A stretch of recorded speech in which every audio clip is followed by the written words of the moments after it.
उत्तराखंड में पीसीएस परीक्षा का जो साक्षात्कार परीक्षा होनी है, इस परीक्षा में निश्चित रूप से 150 नंबरों की जो रणनीति है और जहां एक एक नंबर से पॉइंट नंबर से निर्णय होता है, पद जो मिलते हैं विद्यार्थियों को, उनमें इसकी रणनीति रहती है। तो निश्चित रूप से इसके लिए व्यक्तित्व जो अलग अलग आयाम पर आयोग के द्वारा प्रश्न पूछे जाते हैं, उन आयामों को ध्यान में रख के, जैसे राज्य में जो समस्याएं हैं वर्तमान में, उन समस्याओं के लिए विद्यार्थियों के पास क्या कोई रोड मैप है या फिर कितने तरह से उस समाधान को वो निर्धारित कर सकते हैं।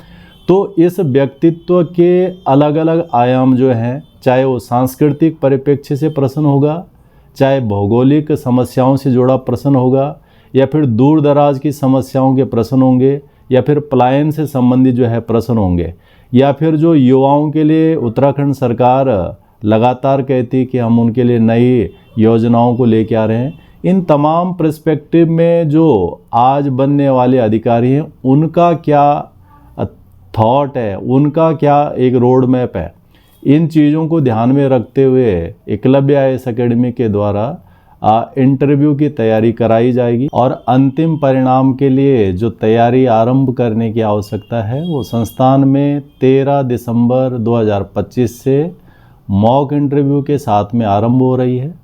3 से 4 मॉक के लिए हमारी रणनीति बनाई गई है और इसके द्वारा जो है संपूर्ण एक विकास व्यक्तित्व के रूप में जो विद्यार्थियों के अंदर होना चाहिए, उसके लिए हमारी रणनीति निश्चित रूप से कारगर रहेगी। अनिल, उत्तराखंड के जैसे जो यहाँ की भौगोलिक परिस्थितियाँ हैं, फाइनेंशियल स्थिति का हमेशा एक विषय रहा है और आप खुद एक ऐसे परिवार से हैं जहाँ आपके पिताजी जो है 4th क्लास में है, तो सभी को पता होगा क्या इनकम होती है। तो एक फाइनेंस का इशू यहाँ के बच्चों के पास बड़ा है। अब अगर वो उसके कारण अपने रास्ते बदलते हैं, तो आप क्या सजेस्ट करेंगे इनको कि कैसे उन्हें अपने आप को होल्ड करके रखना है, क्या ऑप्शन और ऑल्टरनेट उन्हें बना के रखने हैं ताकि वो अपनी बड़ी मंजिल को न खोएं इस छोटे कारण से? उनके लिए क्या कहना चाहेंगे? जी, तो मैंने, अगर मैं अपने स्तर की बात करूं, तो मैंने तैयारी के साथ साथ में पढ़ाना शुरू किया, मैंने ट्यूशन्स लेना शुरू किया। इसी तरह मैं अन्य अभ्यर्थियों को भी कहना चाहूँगा कि वो अपनी रुचि के अनुसार कोई फ्रीलांसिंग काम कर सकते हैं, जिसमें आपका समय कम जाए लेकिन इतनी आमदनी हो कि अपना जीवन यापन कर सकें, अपनी ज़रूरतें पूरी कर सकें। साथ में अगर फैमिली को सपोर्ट कर पाएंगे तो बहुत बेहतर होगा, लेकिन आपको इसका प्रबंधन करना होगा। टाइम मैनेजमेंट बहुत ज़रूरी है। तो उसके साथ आपको स्टेबिलिटी मिलती है, एक सेंस ऑफ सिक्योरिटी होता है।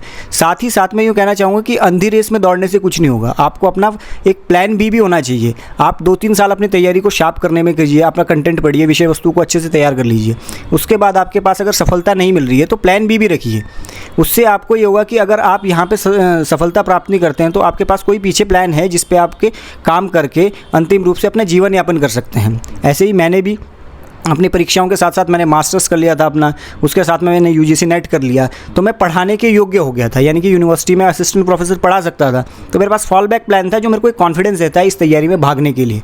तो वो फ्यूल आपके पास होना चाहिए। आप अल्टरनेटिव ऑप्शंस वो रखिए जो तैयारी है इससे जुड़ते रहे हों, इससे अलग कुछ मत कीजिए। जो इससे अगर मतलब 80% से जुड़ते हों, उससे अपना संपर्क बनाए रखिए और उसको अपना फॉल बैक प्लान बिल्कुल बना सकते हैं। इससे आपको सेंस ऑफ सिक्योरिटी और वित्तीय स्थिरता भी मिलेगी। आपको जो फाइनेंशियल आपको स्टेबिलिटी है वो भी मिलेगी, घर वालों का सपोर्ट भी मिलेगा और लंबी रेस में दौड़ने के लिए आपको मादा भी मिलेगा।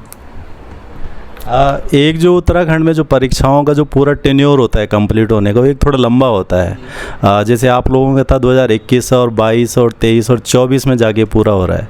तो इतने लंबे समय तक भी रुके रहना, तैयारी करते रहना, ये भी एक चुनौती है और आपने खुद वो चुनौती फेस की और आज आप उससे ओवरकम करके सफल अभ्यर्थी हैं। तो आप तमाम तैयारी करने वालों को क्या कहेंगे इस दौर से जब गुजरते हैं आप लोग? कई तरह की साइकोलॉजिकली, मेंटली, फाइनेंशियली कई तरह का इशूज आता है, फिर भी रुका रहना है और रुकने के बाद ही ये चीज़ आनी है। तो इस लंबे टेन्योर को कैसे टैकल करें बच्चे, उसके लिए क्या कहेंगे? जी, मैं सबसे पहले कहना चाहूँगा कि आदमी अपने आप को सबसे बेहतर जानता है। अगर आप खुद से ईमानदार हैं तो आप जानते हैं कि आपकी तैयारी में कितनी धार है या आपने जो पेपर्स लिखे हैं उनमें कितना बेटर लिख पाए हैं आप। तो आप इंतज़ार तभी करेंगे जब आपको कॉन्फिडेंस होगा कि मैं बेहतर लिखता आया हूँ। वही आपका धैर्य भी बनेगा। वही आपको सफलता भी प्रदान करेगा कि आप इस जर्नी में बने रहेंगे। देखिए उत्तराखंड में पेपर में टाइम लगता है, 3 से 4 साल इसको क्लियर करने में लगता है, लेकिन आप जर्नी में बने रहेंगे तभी अंतिम रूप से मंजिल तक भी पहुंच पाएंगे। जिन लोगों ने रास्ते छोड़ दिए उनको तो कभी मंजिल मिली नहीं। तो इसके साथ साथ में आप उत्तराखंड के अन्य पेपर भी दे सकते हैं। छोटा पेपर कुछ नहीं होता है, अन्य पेपर दें, अगर वहाँ पर आपको सफलता मिले तो उन पोस्ट को ले लीजिए, वो कम से कम आपको फाइनेंशियली स्टेबल कर देंगे। साथ में इसकी तैयारी करते रहिए, इस प्रोसेस में बने रहेंगे तभी अंतिम रूप से प्रोसेस का जो सफलता होती है, प्रोसेस का जो फल होता है वो आपको प्राप्त होता है। देखिए धैर्य के साथ साथ में आपकी तैयारी और लोगों का सपोर्ट जो है वो बहुत ज़रूरी है। सबसे बड़ा मनोबल होता है, अगर आपका मनोबल है तो आप बने रहेंगे, अगर मनोबल नहीं है, मनोबल टूट जाता है तो उसको बनाने की कोशिश कीजिए, लेकिन लगे रहिए, जो लगा रहेगा वही अंतिम रूप से सफल होगा। थोड़ा दबाव की बात करते हैं कि जब अभ्यर्थी तैयारी करता है और लंबा टाइम लगाता है तो उसके ऊपर कई तरह के दबाव हैं, जिसमें हम सोशल दबाव कह सकते हैं, पारिवारिक दबाव कह सकते हैं, या रिश्तेदारों का दबाव कह सकते हैं, या फाइनेंस का दबाव। ऐसे तमाम तरह के हर्डल्स रहते हैं और आपने उनसे ओवरकम किया क्योंकि आपका कोई बैकग्राउंड कोई बहुत ऐसा स्ट्रॉन्ग नहीं दिखता है, आप वहाँ से आ चुके हैं। बट बहुत सारे ऐसे युवा होंगे जो इनसे प्रभावित होते हैं और प्रभावित होने के बाद वो कई बार अपने रास्ते बदल देते हैं। ऐसे दबावों से बाहर निकलने के लिए आप क्या सलाह देंगे उनको? सबसे पहली बात तो ये है कि दबाव पीयर प्रेशर भी होता है, पेरेंट्स का भी होता है, समाज का भी होता है। इन दबावों को आपको मैनेज कैसे करना है, जैसे माँ बाप का जो दबाव होता है उनको आप कन्विंस कीजिए किसी भी तरह की, आप जो तैयारी कर रहे हैं आप सही राह पे हैं, आप गलत आदतें नहीं पाल रहे हैं, अनर्गल चीज़ें नहीं कर रहे हैं, केवल पढ़ाई में ध्यान लगा रहे हैं, तो ज़रूर आपको सपोर्ट करेंगे। आप उनको प्रूफ कीजिए समय समय पर, कुछ एग्जाम्स निकाल के दिखाइए, कुछ बताइए कि मैं स्टेज तक पहुँचा हूँ, यानी कि मैं प्रगति कर रहा हूँ, लेकिन गति अभी धीरे धीमी धीमी है, अंतिम रूप से मेरे को सफलता नहीं मिल पा रही है, लेकिन मेरी कोशिश जारी है।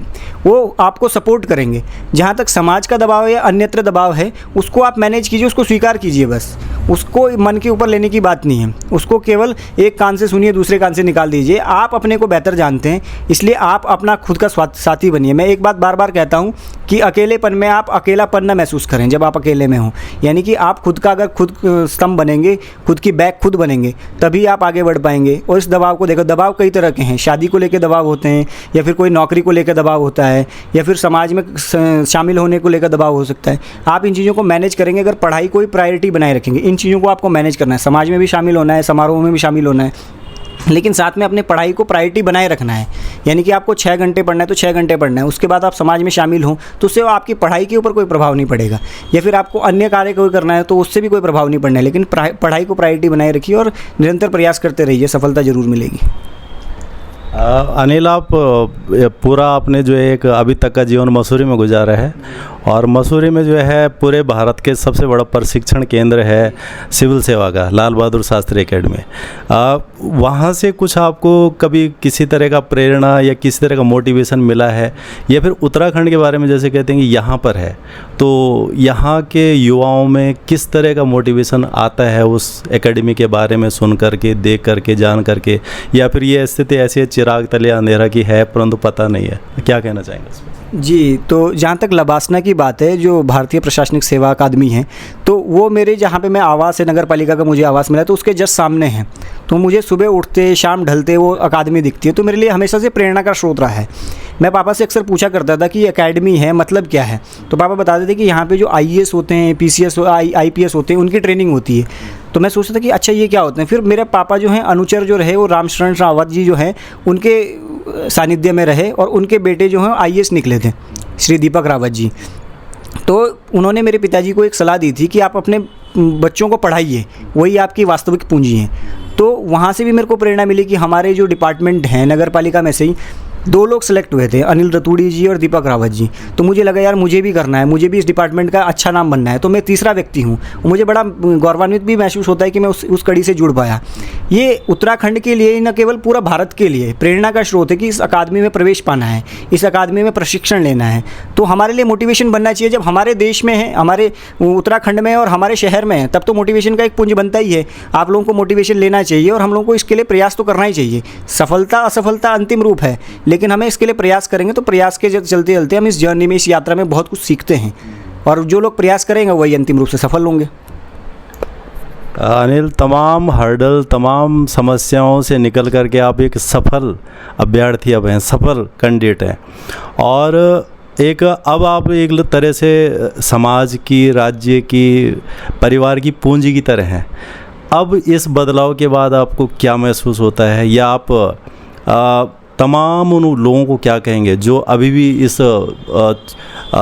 समस्या में हैं कि क्या होगा क्या नहीं होगा, बट आप अब उसको निकाल करके एक नई चीज़ को एहसास कर रहे हैं, तो किस तरह का एहसास आपका बनने के बाद है? एसडीएम पद आपके पास मिला है, आपके परिवार से शायद कोई बहुत ज़्यादा पढ़ाई लिखाई वाले भी हैं नहीं, तो एक नया तरह का जो है आपका जर्नी शुरू हो गई है, उसको आप पिछले कई दिनों से महसूस भी कर रहे होंगे, क्या कहना चाहेंगे इसमें? जी, जब से परिणाम आया है तब से लोगों का हर्ष देख के और उनको जो गौरव देख के, तो मेरे को एक जिम्मेदारी सी महसूस हो रही है कि जिस पद पर मैं आसीन होऊंगा, उस पद की जो जिम्मेदारियां होंगी, जो उसके कार्यभार होंगे, उसको मुझे संभालना पड़ेगा और मुझे ऐसा काम करना पड़ेगा कि मैं आइकन बनूं। आइकन ना बन पाऊं तो बेहतर काम कर सकूं, यानी कि लोगों की जो हम मेरे से अपेक्षाएं हैं उन पर खरा उतर सकूं और बेहतर काम कर सकूं। जो समाज ने मुझे दिया है उसको समाज को किसी न किसी रूप में लौटा सकूं, यानी कि मैं इनका ऋणी हूं तो मैं उसको ऋण को ऋण होना चाहूँगा किसी भी रूप में, और बेहतर काम करना चाहूँगा। अपने पद की गरिमा के अनुरूप चाहूँगा कि मैं काम करूँ और बेहतर से बेहतर पॉलिसीज़, बेहतर से बेहतर कार्य कर सकूँ, अपने समाज के लिए उत्तरोत्तर वृद्धि के लिए, उनके विकास के लिए कार्य कर सकूँ। तो एक बड़ी जिम्मेदारी है और मुझे लगता है कि इस जिम्मेदारी को शायद मैं निभा पाऊँगा और कोशिश करूँगा, हमेशा कोशिश कर सकता हूँ मैं कि बेहतर से बेहतर कार्य करने की कोशिश करूँगा। और जो अन्य लोग यहाँ पे अभ्यर्थी तैयारी कर रहे हैं उन लोगों को शुभकामनाएं भी देता हूँ। तो अनिल, फिर से आपको जो है नई जर्नी के लिए जो है बहुत बहुत शुभकामनाएं, बहुत बहुत उन्नति करो आप जीवन में, और तमाम ऐसे युवा जो अनिल की तरह की पृष्ठभूमि से हैं वो इनसे प्रेरणा लें, इनकी कहानी सुने, इवन इनसे मिलने की कोशिश करें और अपने जीवन को और सशक्त और मजबूत बनाएं। अगेन आपको बहुत बहुत शुभकामनाएं।